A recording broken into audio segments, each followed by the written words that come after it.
We have a lot of people here today. We have a lot of people that just came in. Thank you so much. I already kind of gave this reminder in the morning, but I'm going to just do it one more time since there are so many people in the room, to just make sure you're being mindful of side conversations during this time and getting up and leaving as much as possible. Just try to stay seated so there's less noise and so that we can give the award recipients and the keynote address the respect and attention it deserves. So thank you. We also have this portion being live streamed by Orca Media, and so you will be able to find a link to that. And yeah, I'm so excited. Thank you. So first, with the keynote address, as you know, the theme of this year's National Crime Victims' Rights Week celebration is kinship. And so someone that we felt honored that theme very well throughout his life is Senator Sears. Coming up now to talk more about him and to describe that way of how he embodied that theme is Lori Vatican. She is the Mental Health and Health Integration Director for the Department of Mental Health. She is also a past member of the multidisciplinary team that helped develop the Bennington Child Advocacy Center and was the past executive director. So I'm going to bring up Jennifer Pullman, the director. Oh, I'm sorry. Lori Vatican, the director, to talk more about this. So, thank you.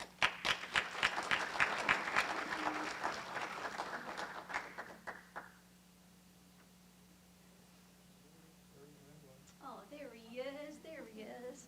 Okay. First, I just have to say, can we give a shout out for Taylor and Ashley? This morning was mind-blowing. It's unbelievable. Wow. Wow, just incredible. And really, I feel so incredibly honored that I get to talk about my friend Dick Sears. And wow, he just is an incredible human and lives in my heart and lives in all of our hearts. And now I am with state government, and so I can tell you that we miss him. We miss his philosophy, his honesty. It's tough not having him there. So today I want to talk about kinship, connection, and healing, and how they form a circle of support. In a world that often seems fractured, the true power of compassion is found in the connections that we nurture. Dick Sears, Child Advocacy Centers, and each of you gathered here today are the true champions of these meaningful bonds. In times of abundance, many seek our company, but it's in the moments of struggle that we find out who our kin are. Those who reveal the essence of our heritage and the strength that we draw from it. Kinship is not just about bloodlines or proximity. It's about the deep, unspoken understanding that we are all in this journey of life together and doing the best we can. It's about showing up for one another. It's about being responsive, genuine, and affirming, even when we have no obligation to do so. It's the shared moments, the quiet gestures of authentic support, the unconditional positive regard, and the unshakable belief that we are stronger together. Kinship inspires us to move beyond our differences and recognize the common thread that binds us. Together, we create a beautiful, colorful tapestry. It is through kindness, compassion, and empathy that we create the connections that build community and heal wounds and uplift spirits. It's not about expecting anything in return, but simply about being there for each other, because we understand that each person's story is part of our own. In the early 80s, there was a police officer in Bennington named Gary Briggs and a DCF social worker, Bunny Thompson. They joined forces in investigating children disclosing childhood sexual abuse. This dynamic duo recognized they needed a larger community to fight this atrocity. So in 1989, they started the multidisciplinary team that included teachers and therapists, social workers, doctors, nurses, law enforcement, advocates, state's attorneys, administrators, and more. This team continues today, 36 years later. Dick Sears was always a supporter of this team, and he worked hard to get funding for child advocacy centers. Gary and Bunny say of Dick, he was a true supporter and a wonderful, caring man. As a result of this group coming together, we were able to secure a SANE nurse and a doctor in our local hospital, open the Child Advocacy Center where both local and state police were assigned, hired trauma staff, and provided community education and treatment. Trauma and hurt create aloneness. Through this supportive community of professionals, the bonds transcended any biological ties. This support system gave victims understanding of kinship. The Child Advocacy Center, a sanctuary where they could express their experience of pain without judgment and belief in their story, and the strength and the tools for new understanding necessary for their healing. Because of the attunement and healthy attachment you find in a Child Advocacy Center, victims began to see themselves as a greater whole. Victims began to see they have a new identity. They came to understand that systemic violence and oppression is deeply rooted in our culture, and what happened to them was not their fault. And then their pain became easier to carry. Now we have become the nurturing environment with corrective messaging that was essential for their healing. We form a bond and witness their emotional, spiritual, and psychological restoration. We become their kin. We become their heritage. Kinship relationships cannot be a source of anything other than encouragement, motivation, and healing, and often give lives meaning and purpose.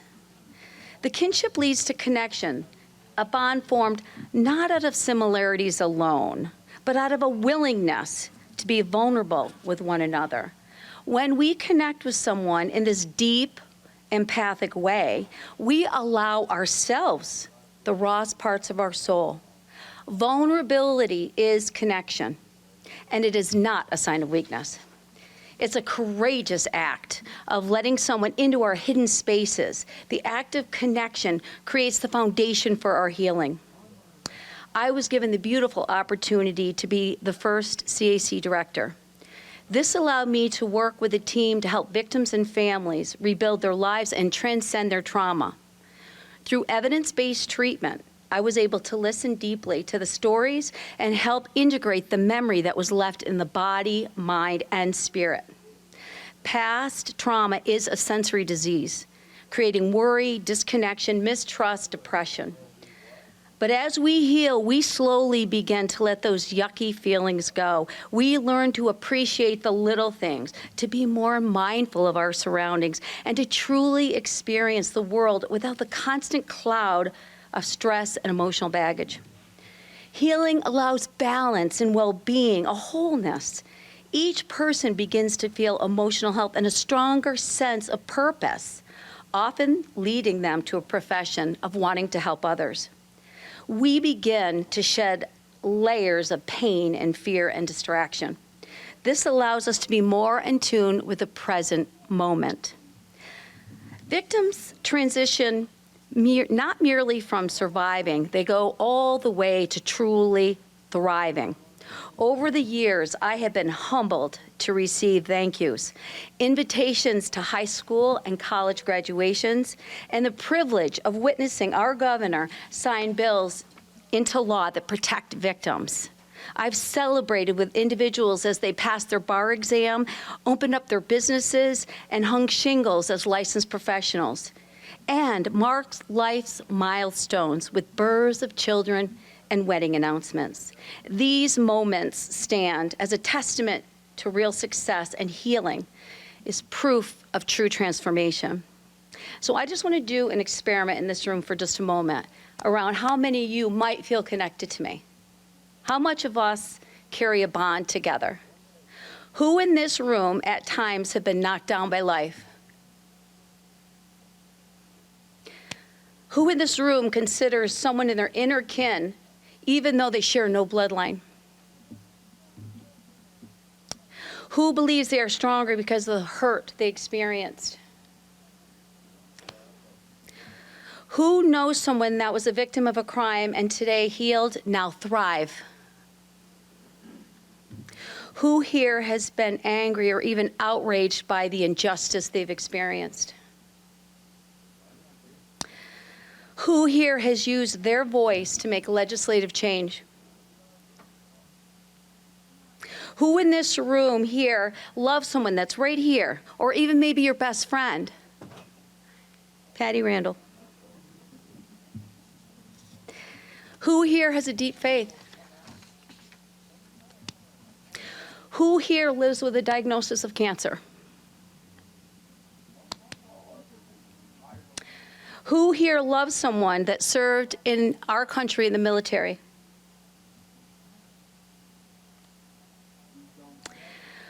How many of you, when you hang with childhood friends, do the same shenanigans you did 30 years ago?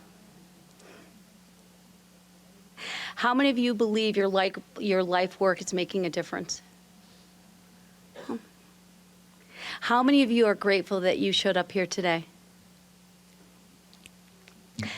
Let us not forget that each act of kindness, no matter how small, is a ripple that creates a wave of positive change. When we embrace kinship, we see life through the lens of love and possibility.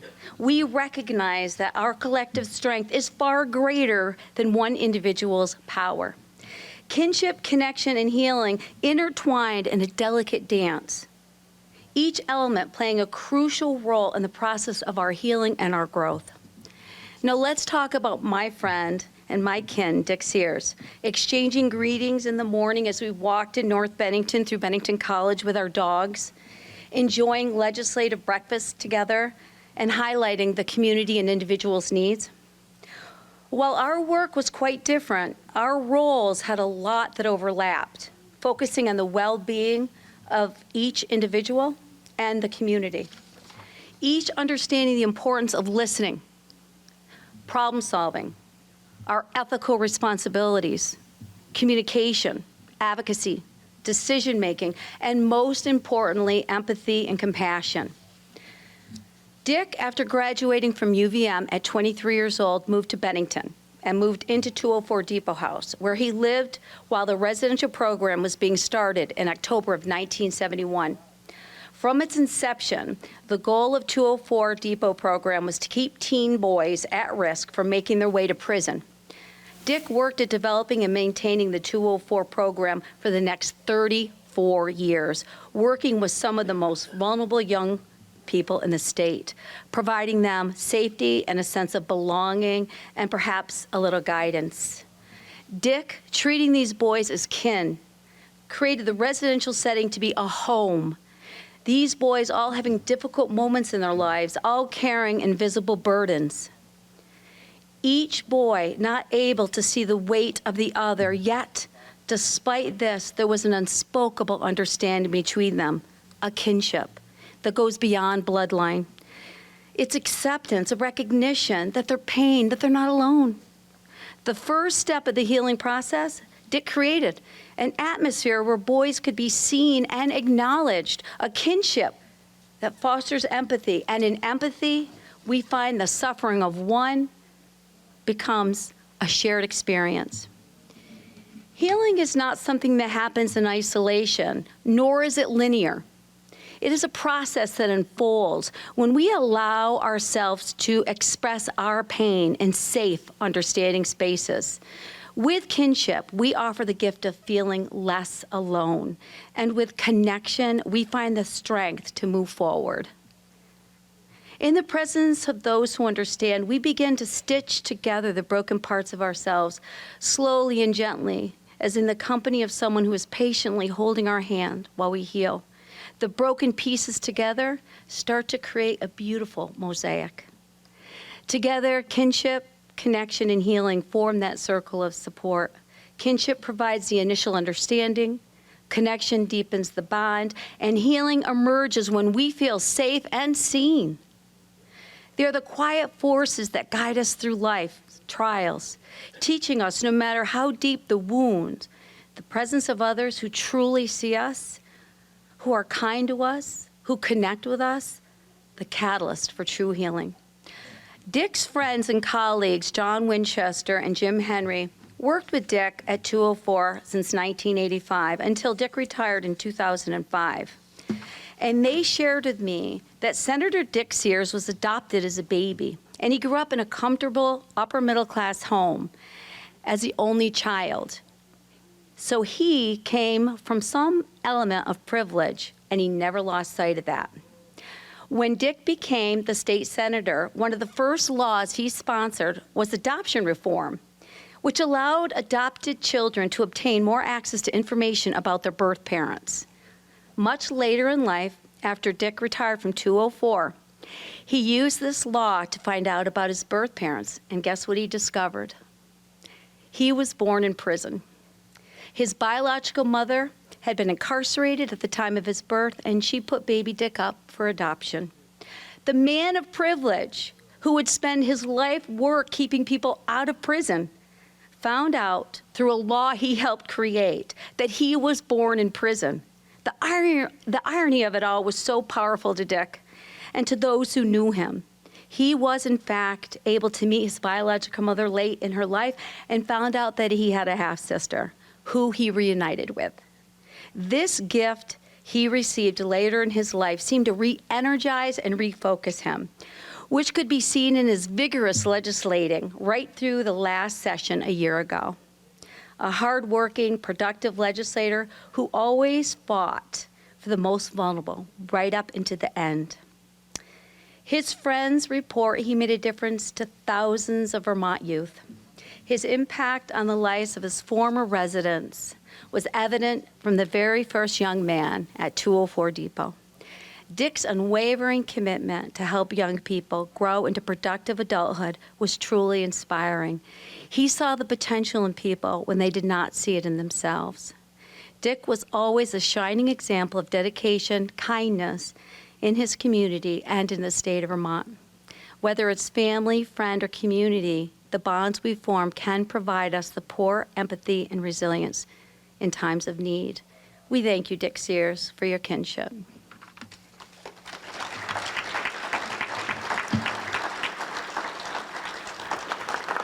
And I do believe for Dick's family, we have something beautiful that's on behalf of the Child Advocacy Centers in the state of Vermont that would like to extend their deepest gratitude for Senator Dick Sears' unwavering dedication in protecting children and strengthening our families.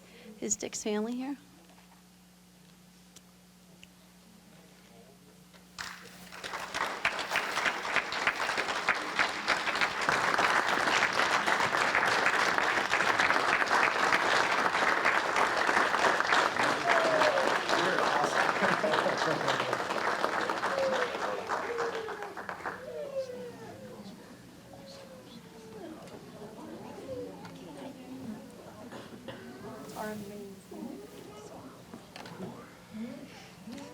Wow. Wow. Can everybody hear me? What was your name again, dear? Lori Vatican. She needs to be a speechwriter for presidents, governors, everybody. Oh, I'm sorry. You want to come on up here? Oh my God, I'm blown away. That was wonderfully spoken. Thank you so much. Thank you. Yes. Thank you, Lori, so much, and thank you to all of you for being here, and it's really a privilege to honor your dad and your grandfather and all that he has done for his lifetime of service in support of victims and survivors in the way that he has changed policy for Vermonters and changed policy forever. His legacy will not be matched. And I'm so glad that you and your family could be here. I know that his work must have taken time away. And I know that also because having worked with him for over 20 years, I know that he wore this work right here. It was here. The feelings were here. His transparency and his authenticity and his commitment. If he set his idea on something that was going to happen, get out of his way. It was going to happen. So having had the honor of working with him for the length of time that I did, I'm sure that he brought those conversations home, his aggravation sometimes home, and some of the funny stories home. And the gift you gave by sharing him with us, and I understand that you're learning, I understand from John, from your dad, that you're learning just how very much he contributed and how much he meant. I'm not going to do this. I'm not going to do this. I've sat down and tried to think about what I wanted to say for weeks. I started thinking about it back in June. I'm really going to kind of just speak from the heart. I've got some pieces to guide me, but really going to speak from the heart. My first experience of your dad and your grandpa was terrifying. I was new into my job at the time. I was the coordinator for the victim advocates in the state. And they had an idea, let's improve victims' rights in juvenile cases. And that was back in 2003. And my boss at the time said, well, just go and meet with the chair of Senate Judiciary and tell him what you're thinking. And I was like, okay, I was a lawyer before I moved to Vermont, but I'd never sat down with the chair of Senate Judiciary. And I approached him in the room. We had an appointment, and I remember just thinking, oh my goodness, this is so terrifying. But what I learned, and I think anybody who's worked with Senator Sears has learned, is he had the biggest heart. And again, he was always authentic. He was always transparent. He didn't hide things. He called a spade a spade. His emotions were right there, and sometimes he would have the entire room in stitches, and we would all be doubled over with something funny that he said. And then other times, if you went in speaking nonsense and didn't realize and read the room that what you were speaking was nonsense, that didn't go so well. He really spoke with passion and commitment, and again, if he had an idea that something was wrong, there was some injustice, he was going to go with it, and you could not take him away from that idea. And one of the really amazing things about Senator Sears that I appreciate over the years, and we didn't always agree on everything, but he was so balanced in how he saw the system. He saw individuals who experienced harm. He saw individuals who had caused harm, and saw just the whole way that we could be addressing this piece in a comprehensive way versus here's your piece, here's your piece, here's your role. He really got this whole, the way that things are interwoven, that whole kinship piece, and how we can all stand together and really make change for people across the board. Some of the highlights I just want to mention. First is that underlying a lot of the highlights I'm going to mention is that your dad, your grandfather, he listened to victim survivor voice in a way that I can't describe my respect for. He had a lot of horrible cases come before him, and as frequent flyers, sometimes he's like, okay, we got to get going. But victim survivors, he always gave the space for that, and he didn't just give that space. He really listened. And it resulted in some amazing pieces that have changed the way that we do things in Vermont, but also led in terms of how other states are doing their work. One piece that he was a leader on, he created the Domestic and Sexual Violence Fund in our state that would provide a specific funding for domestic and sexual violence services. He established that back in 2008. He was the leader that put that on the map. We have a restitution program in our state that is unique to any place in the country that allows, that established a fund that would provide support for victim survivors immediately when restitution is ordered, rather than what had been in existence, wherein victims and survivors were waiting years, even a decade to get $20 payments a month. He took the victim out of that equation and made us responsible to collect those funds. So for so many victims, that has made a huge difference when their out-of-pocket expenses are so huge. Your dad did that. That was his baby. He also was the leader behind making sure that there are special investigation units in every single county that investigate child abuse and sexual assault cases. He made that happen in our state. He was also a leader in terms of making sure that we have a mandate that there be prevention education around sexual abuse in our state. That was another piece where other states were saying, oh, we want to do this as well, or they were getting started, and we're like, well, we've got that here. Vermont was out in front in that as well. With respect to criminal justice reform, he was so well respected by the national movement in terms of reforms. And what I really appreciated about him was that he also made sure that when we talk about reform, we made sure that victim and survivor voices were also at the table in terms of informing that process.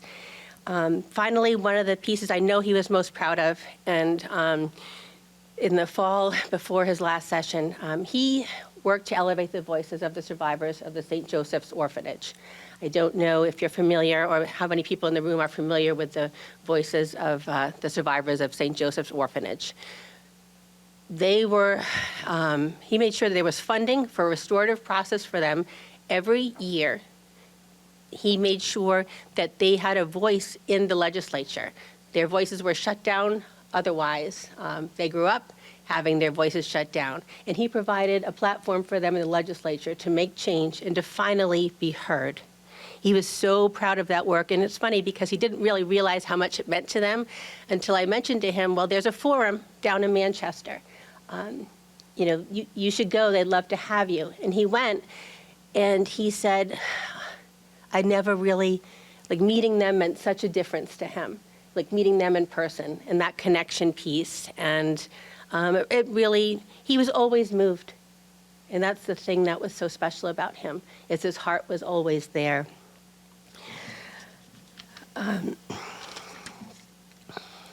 One of the other pieces I wanted to mention about how he always took that time for victims and survivors, the last session that he was in, he even made sure when there was written testimony from a mom whose 2 sons had overdosed on the same day and died of fentanyl poisoning.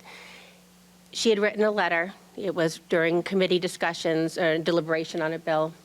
And he knew that she had written that, but he took the time to make sure that he read it into the record so that everybody would notice this. So that's how important he felt voice was. And not just victim voice, but community voice.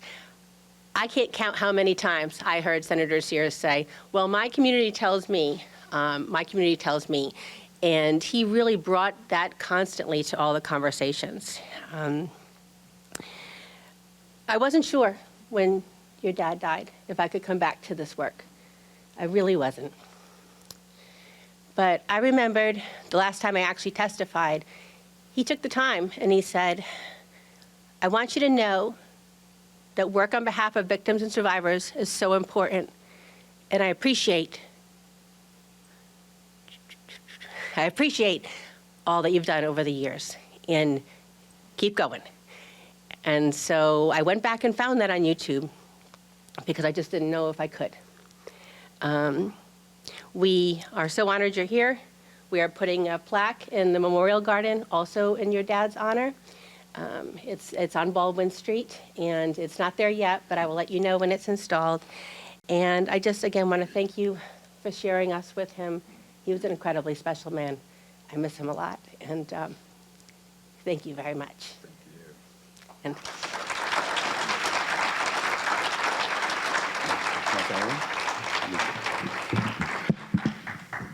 Oh, look at this. Oh, that's beautiful. Take some time. Thank you. Thank you guys so much. I love your theme today, kinship. My daughters don't want to talk, so I guess I'm going to do all the talking. I love your speech. Where'd you go? There you are. So this has been a tough year for me and my family. You just said some really powerful things and good, healthy feelings. I appreciate you very much. To kind of go a little bit more off of what you were saying about 204, my Dick adopted me. I didn't know my dad. I got sent to 204 Depot when I was 15 years old. That's where I met Senator Sears. He was a very intimidating man, but I could tell that he was kind, and he always took the time for the residents to reach out and see that we were hurting, sad, confused, scared. We created a bond that I knew that he would create with other residents and a lot of the other residents, but something felt different. I needed his help when I was about 18. I was about turning 18, and he was there without any hesitation. Kinship, friendship, that brother bond, those trips to Canada where he brought the 204 boys, molded me into who I was, into who I am today. Without his guidance and without him showing me what kinship was, I wouldn't have been able to show the kids that I've worked with coaching football for 13 years, or my two beautiful daughters here. This is Delilah and that's Caden, by the way. They're my world. They were his world. He looked at a lot of these bills in the eyes of his grandkids. Him and his wife in this past year passing away, both of them, losing them both tragically. I remember about a year and a half ago sitting there having dinner with them and them appreciating me for being a part of their life, but we were all a part of each other's lives. And that growth and that kinship created such a family bond that it was unbreakable. He was my best friend and my father, and I learned a lot from him. And to see and to hear from all these people around the state of what he did for them in such a short amount of time when I had him for 25 years of my life has been phenomenal. So I appreciate all your hard work, and please keep it up and keep thinking of my dad. And thank you guys so much for everything.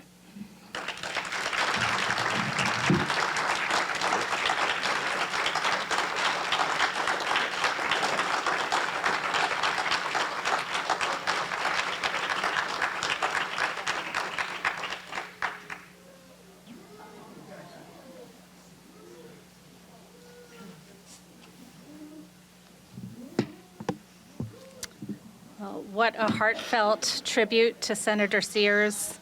It's clear what a difference he has made to so many people as well as to the state of Vermont. And as Lori and Jen both acknowledged, we're just really appreciative today to have his family here and to be with us to honor him. So thank you. My name's Allison Srinivasan. I work at the Vermont Center for Crime Victim Services. I work with the Victim Compensation Program as part of the Sexual Assault Program. And today I have the honor of introducing the awardees. I'm also on the planning committee for this event. So as you may know, each April during National Crime Victims' Rights Week, the Vermont Center for Crime Victim Services hosts this award ceremony, where we come together to recognize those who have made a noticeable difference for victims, for survivors of crime, and for the field of victim services here in Vermont. I think it's worth noting that every state in the country honors this week, National Crime Victims' Rights Week, and our awardees today are joining a large collective of dedicated and committed people across the country who are being recognized in various ways this week for the work that they do. Our awardees are joining a collective of individuals and organizations who work tirelessly to seek justice, increase awareness, educate, advocate, and intervene as needed for those impacted directly by crime and violence. It's an accomplished and determined group of people, and one that you should all be proud of. It's a real kinship and a real community. We received incredible nominations this year, and today I'm thrilled to share with you this year's 4 recipients of the 2025 Vermont Crime Victim Services Awards. I will be introducing the individuals who nominated the awardees, who will come up and share a little bit with you about their qualities, characteristics, and accomplishments. And then, of course, they'll invite up the awardees who will also have a chance to share their remarks. And before I begin, I just want to mention that we have Adrian, who's been taking some pictures here. So he'll be doing that while the awards are happening.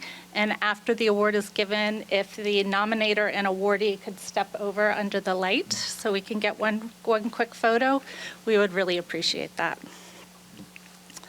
So I'm going to go ahead and begin the awards. And our first category today to be recognized is for the Survivor Activist Award. This award is for a victim of crime who has taken their own personal experience and transformed it into action and advocacy on behalf of other victims of crime. I'm pleased to announce that Alicia Miles is the 2025 Survivor Activist Award recipient.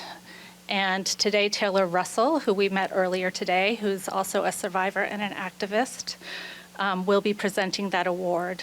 Taylor works as a family services worker for the state. And one thing also to note is that after this award was made public, we did receive a letter from the Mothers Against Drunk Driving, who also acknowledged all the advocacy and education that Alicia has done on behalf of impaired driving and its consequences. So at this time, I'd like to invite Taylor up.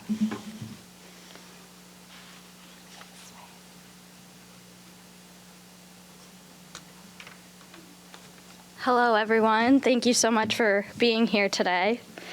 Alicia and her husband tragically lost their beautiful 6-year-old daughter, Olivia, when their family's vehicle was hit head-on by a drunk driver in May 2023. I didn't have the honor of meeting little Olivia, but I do remember meeting Alicia for the first time. She often shares beautiful stories about her daughter. I remember through the tears, she told us that her daughter had such a kind soul. She played soccer and t-ball and was involved with so many activities. Alicia has found her purpose through sharing her story and the memory of her daughter locally, state, and countrywide. Alicia had shared her story with new recruits at the Vermont State Police Academy to highlight the importance of highway safety enforcement. She also traveled with her husband to Washington, D.C. to share their story at the National Highway Safety Administration's Drive Sober or Get Pulled Over campaign. Like Allison said, she has also partnered with the Mothers Against Drunk Driving, also known as MAD, to advocate for change and has created a nonprofit in honor of her daughter, which is called the Ride for Olivia fundraiser. This fundraiser occurs annually in May, so if you would love to go, I believe they still have people signing up. And all proceeds go to the Olivia Miles Youth Education Fund. Despite the suffering and significant tragedy, Alicia has continued to advocate for change in honor of her daughter.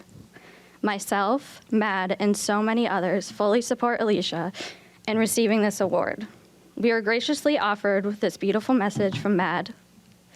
It touches my heart, so I may cry a little, but no one, Alicia, is more deserving. Olivia is smiling down from above, so proud that you continue to always do the right thing and to help others. It is my pleasure to present the Survivor Activist Award to Alicia Miles.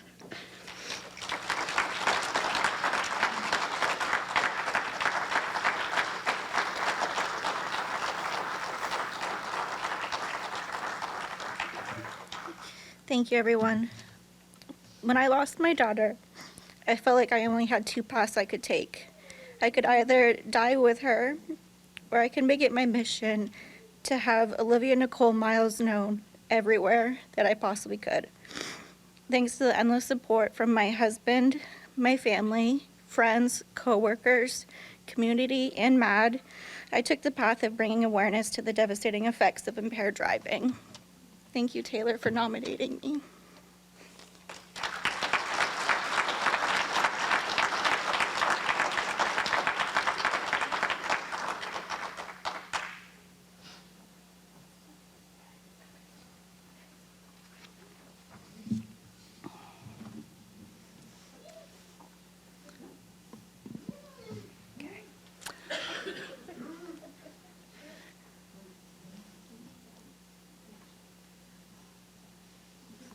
Congratulations, Alicia.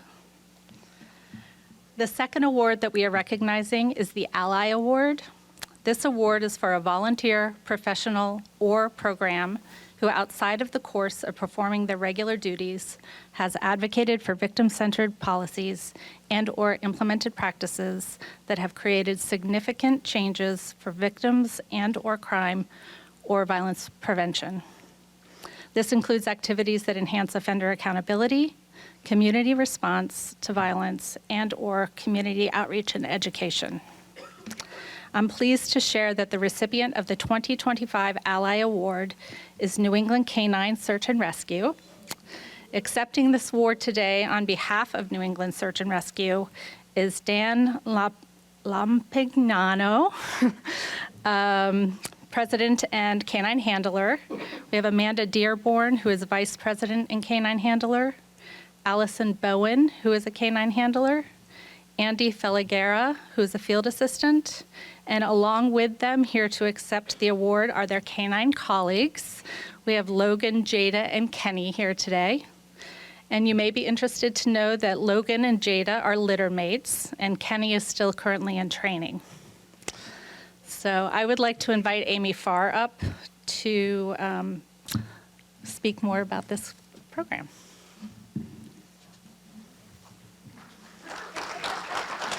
Okay, great. Hi, everyone. I'm back. I'm not calling out numbers this time. I think when I first heard the theme for this year of kinship and connection and healing, of course, I think about all of the people that we serve. But the thing that I was thinking about a lot was the kinship and connection and healing that we have with each other. And Armina's shaking her head and makes me a little weepy. But there are so many people in this room that we've known each other for years and decades, and we can pick up the phone and call each other. I see Lori come into the room. It makes my heart sing. I think we need that as much, and we need to model that and embrace that as much as we need to help people find their pathways to those things. So that is the spirit of this award. And I work in the Victim Services Unit at the Vermont State Police, and often we are called upon to search for people or search for evidence, and we have the most amazing search and rescue coordinator in the state, Drew Clymer, and we have a really strong search and rescue team. They're highly trained, but all of us, myself and Drew and the team, we're paid to do this. And nothing makes me happier when I'm working on a case, either it's a crime or a missing person, when Drew tells me, and we're calling in New England Canine, because I know, and you all might relate to this, when you're working with a family who is struggling and you want to give them some kind of assurance that we really care and that we see them and we hear them, when I tell them that these handlers and their dogs are out looking for their loved one or help trying to find what we need, there is such a tremendous outpouring of gratitude and trust, just like we were talking about earlier. And honestly, I think of you all as just kind of unsung heroes. And I've been on scenes with you, and you show up, and you do your thing, and your head is down, and you're working so hard as everybody else. And then you kind of aren't there anymore, and then you come back the next day, and it's just without any, often recognition and I know you're not looking for that, but it's just your presence in what you do is so important. And I wrote this whole thing for your nomination, but I think that says it all, and thank you for what you do. I don't know, is there is the award here? Is it up here? Yeah, go ahead.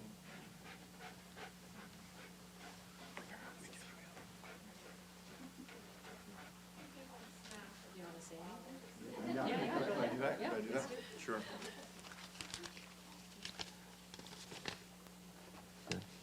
Thank you for that. That was beautiful. We're very happy to be here.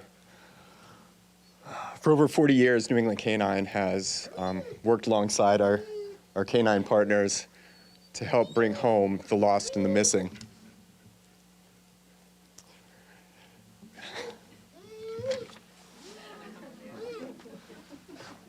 It's okay. It's okay. Okay.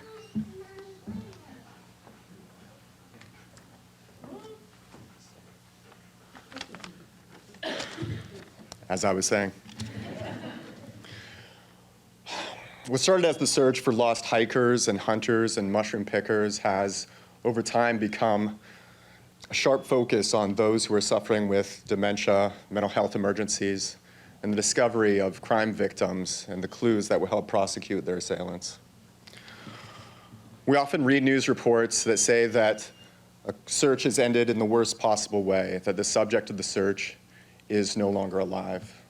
But we know that the worst possible outcome is the search that doesn't end, where the missing never comes home. I've long said that our most important work is helping to bring the closure that our families and our communities need so desperately in the face of tragedy. There are many ways to do this work, many dogs and many training techniques and many strategies out in the field, but the one absolutely necessary ingredient is a positive and collaborative relationship with law enforcement agencies. New England Canine has been fortunate to work with Vermont State Police for almost as long as we've been in the business. It is a rare and fruitful partnership and a testament to the dedication with which its officers pursue justice for those that they serve. We are grateful to them for all of our success, and we look forward to continuing that collaboration for the next 40 years. Thank you.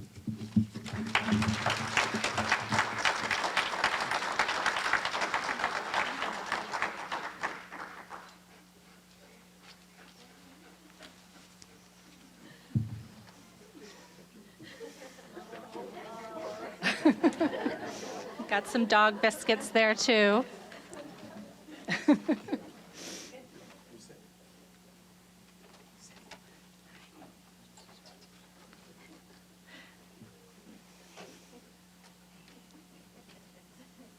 All right. Thank you and congratulations. I will say that when this group won this award, I did check out their website, and it was actually really informative and interesting. So I encourage you to check it out. I saw you did 58 rescues last year, or searches, and that's quite an impressive number. So thank you.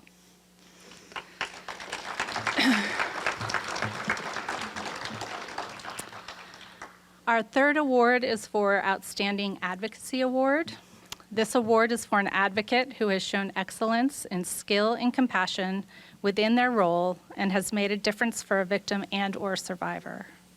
This year's recipient is Danielle Levesque. Hope I got your name right. Okay. She is a victim services specialist with the Department of Corrections. And Armina Medic, who is also here, will be, oh, there you are, will be introducing her. Thank you.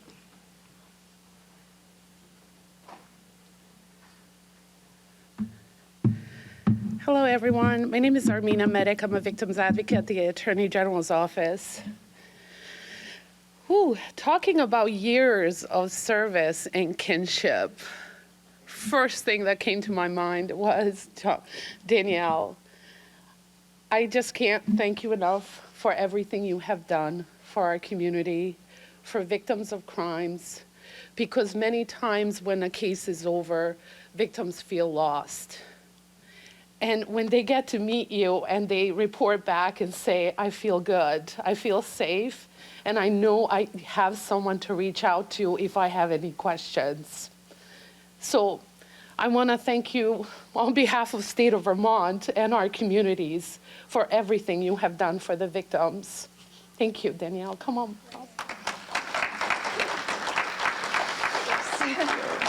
Thank you so much. Thanks. Thank you. I really appreciate it. I didn't read what I wrote.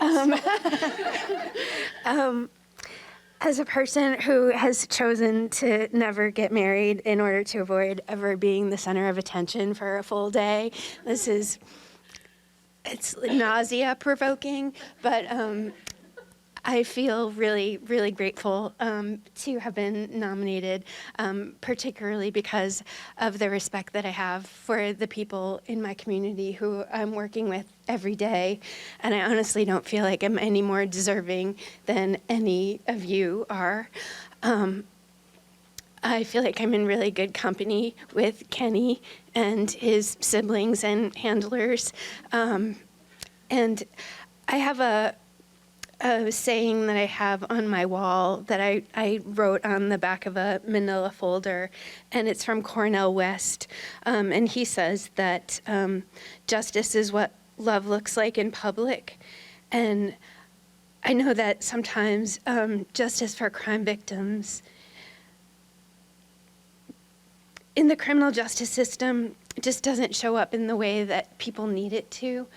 But in my job, I really try to bring the love and care to the people that I encounter that that I wish that if I or someone that I cared about who showed up in a similar position would receive. So bringing it around to kinship, I try to think of everyone that I work with and just by happenstance end up in the same space with based on circumstances that are really out of their control, that I bring the love and the care and, treat them as if they were part of my extended family. So, thanks.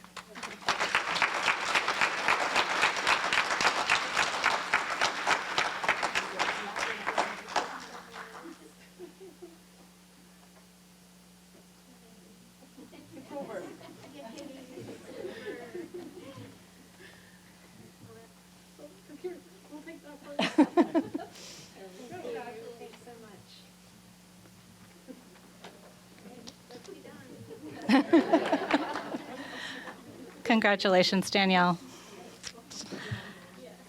And our fourth award today, as we wrap this up, is to recognize the recipient of the Justice for All Award. This award is given to recognize a professional whose work has demonstrated outstanding service to crime victims from diverse communities. This year, it's an absolute pleasure to announce that Assistant Chief Jeremy Evans with the Brattleboro Police Department is the Justice for All recipient. Kelsey Rice, who is a member of the Advisory Council for the Vermont Center for Crime Victim Services, and also a survivor and advocate and a trainer, was one of his many nominators. And Kelsey, if you could come up and please tell us a little bit more about Assistant Chief Evans and this award today. Somebody's phone.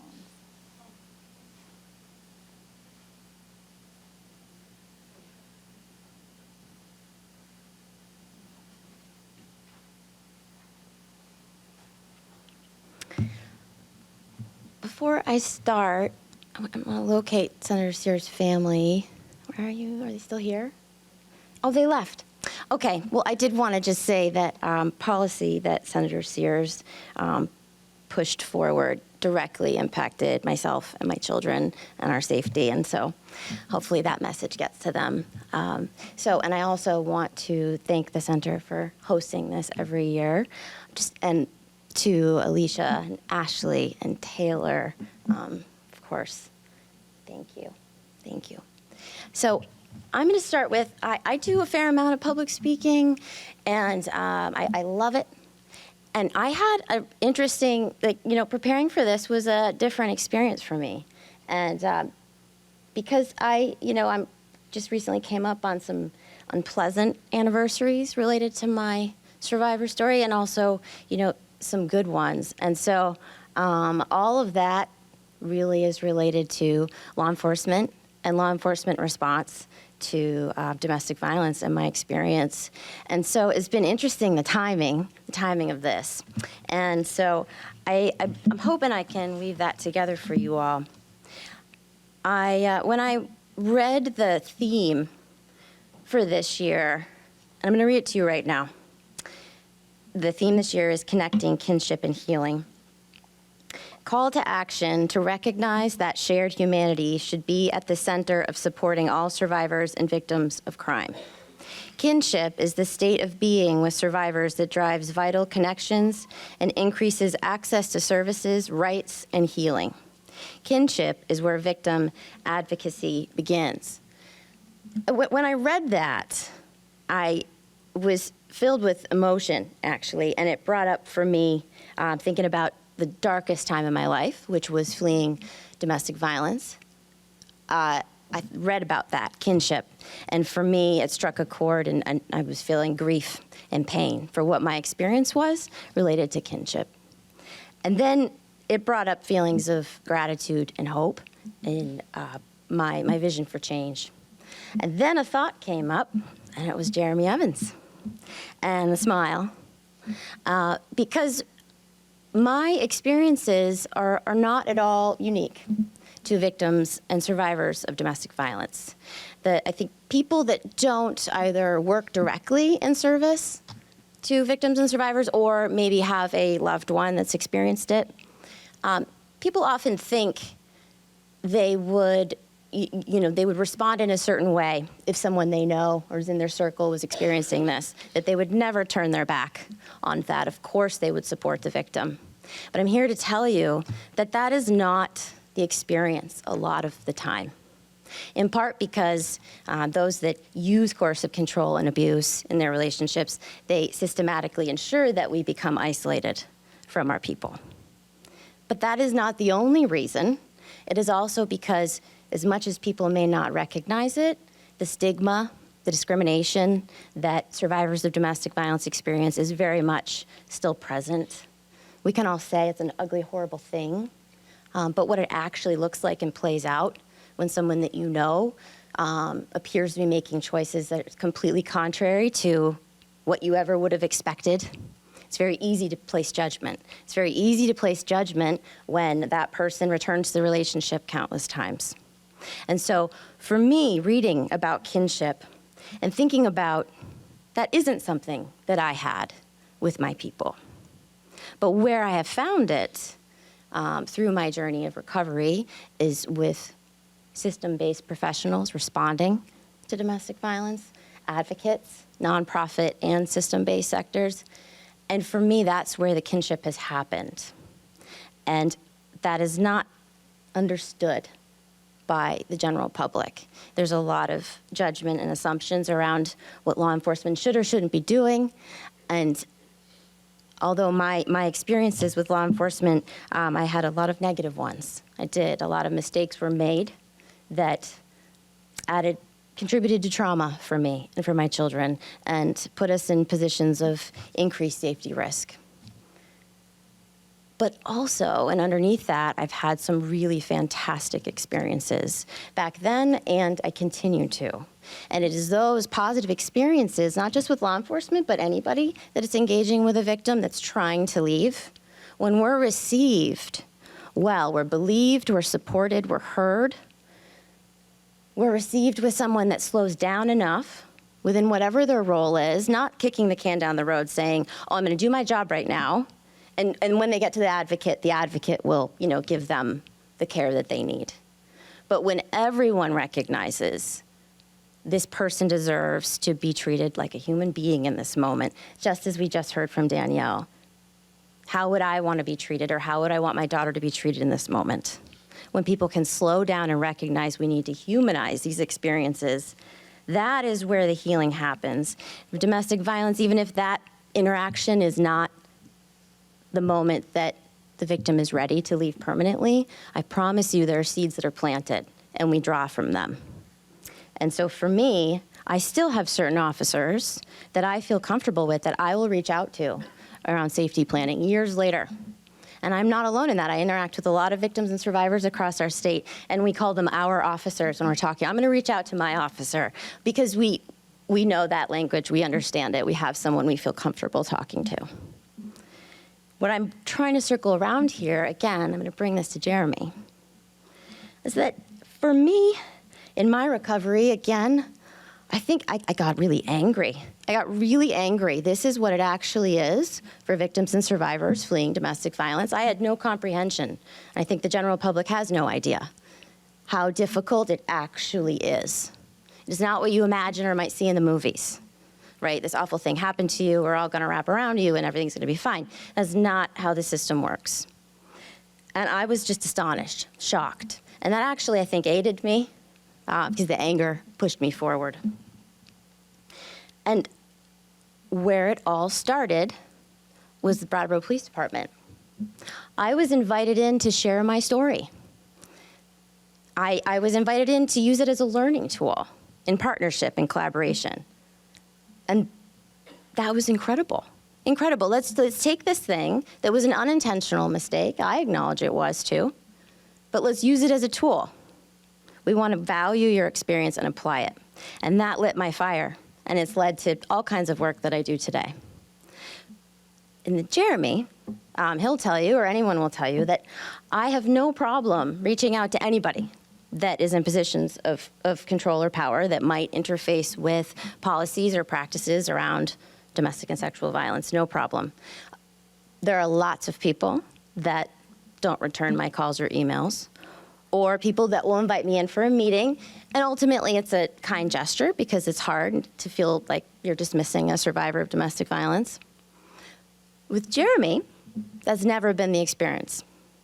He has always responded in ways where I felt heard, and I felt that he engages with me and recognizes my lived experience as an expertise that should be applied and listened to.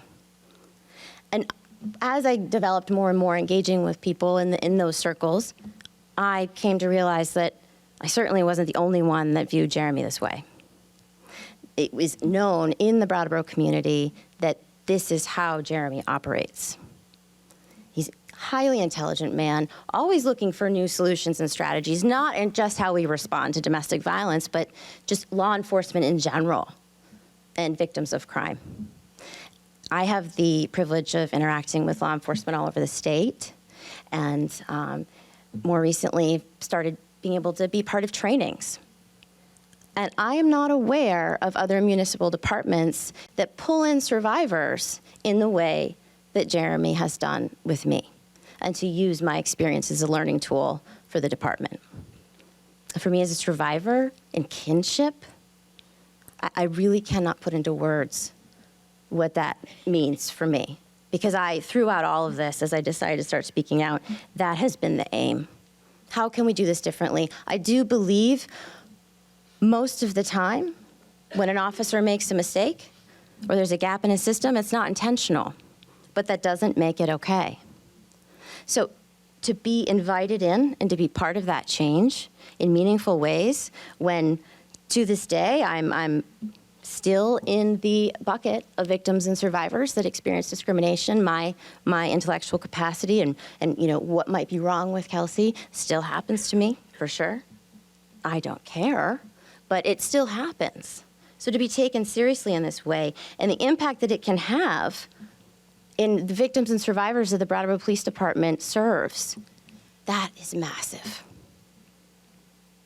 So what I would love right now, again, I'm not going to spend too much time talking about what that looks like in terms of my engagement with Jeremy. I would like to read from some letters of support that came in from him, for him. And this first one came from former Windham County State's Attorney, Tracy Shriver. As State's Attorney for many years, I was able to work with Jeremy for more than 25 years, from the time he was an officer until he became Assistant Chief. I have observed his unwavering dedication to supporting survivors firsthand. Victim-centered policies and practices have been Jeremy's strength throughout the years. From his leadership position, Jeremy has significant influence over law enforcement attitudes towards survivors of crime, and he leads by example. It is clear from the way he speaks about victims and the way he trains and supervises officers that respect, compassion, patience, and understanding are key to all victim interactions. Perhaps most impressive is his work with victims of crime has been Jeremy's understanding that high quality and thorough investigations are the best way to support victims. As Detective Lieutenant, Jeremy remade the detective division at the Brattleboro Police Department and implemented new standards and guidelines demanding excellence. Additionally, Jeremy has devoted time, energy, and personnel to our Child Advocacy Center, a multidisciplinary team. This focus on providing essential resources for doing good, solid police work has been essential to holding offenders accountable in this county. And I do have to say, it is abundantly clear that Jeremy's leadership of the department, his part in the leadership of the department, has a direct impact on the culture. And there's a lot of divisive thoughts and discussion in Brattleboro around public safety and what that should look like. But as somebody that has, again, the privilege of having a little bit more of a bird's eye view of what it looks like across the state, Brattleboro often doesn't realize how lucky they are. The effort and the constant strategizing of how do we better serve this community from a community policing perspective. How do we minimize additional trauma in our services is something that I don't see happening in other municipal departments. And again, Lee, I'm not the only person with lived experience that this department refers to. I'm also would love to read a bit from Samantha Prince, Executive Director of the Windham County Safe Place. That's our Child Advocacy Center. Jeremy has a calming, careful presence that is thoughtful, empathetic, and absolutely dynamite at lightening the mood. While he is seemingly able to move mountains in his work and efforts to improve the department, the community, and the interactions all may have with victims, he does so quietly. Jeremy works with kindness that is gentle and coaxing. His energy is sensitive to the trauma and tribulations that others may face, and he is always problem-solving and seeking unique solutions. He is able to disentangle situations that became emotionally fraught, convoluted, or complex with a careful ease and clear dedication to healing and forward progress. Jeremy has many natural abilities, compassion, and ability that feel both rare and ethereal. He has positively impacted many areas of the community, served many populations, uplifted countless voices through both his direct and indirect efforts. It is truly a privilege to be in his sphere, to share brain space and heart space with someone so brilliant, tender, and caring. I do not know Jeremy personally at the level that some of his professional colleagues do, and certainly his loved ones, but I absolutely can speak to his intelligence is matched by his heart, and that is the kind of leader that we need. I'm a survivor. I can be a free agent when I love to bring this up, that we need more men in positions of leadership that are serving victims and survivors to step into this role in this way. And Jeremy models trauma-informed communication in all of his practices. And so, Jeremy, I'm so excited to invite you up, and I'm really so happy you're getting this award.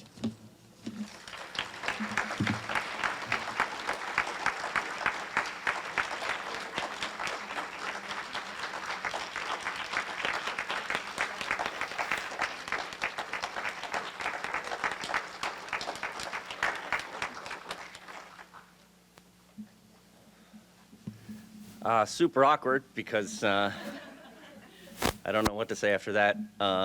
Before I start, though, shout out to New England Canine.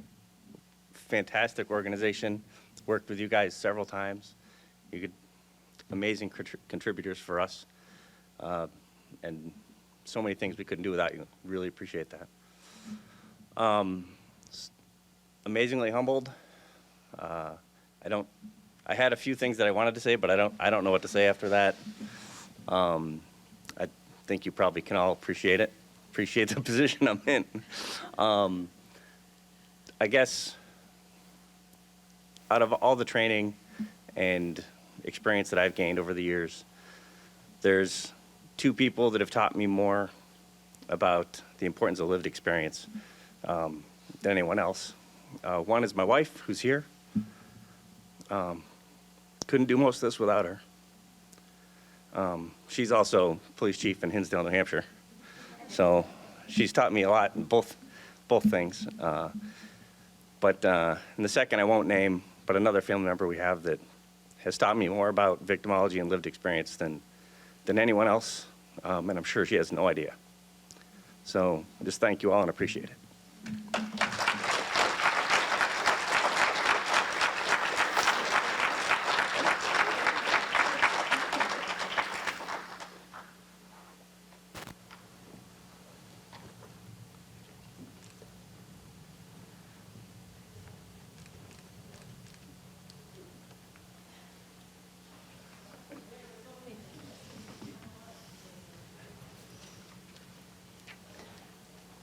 And congratulations again.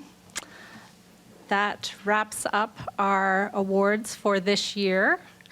I want to thank everybody here for coming, and again, just to recognize and honor the folks that were honored today. So Senator Sears, Alicia, Danielle, the New England Canine Search and Rescue, and Assistant Chief Evans. If we could give a round of applause to everybody one more time.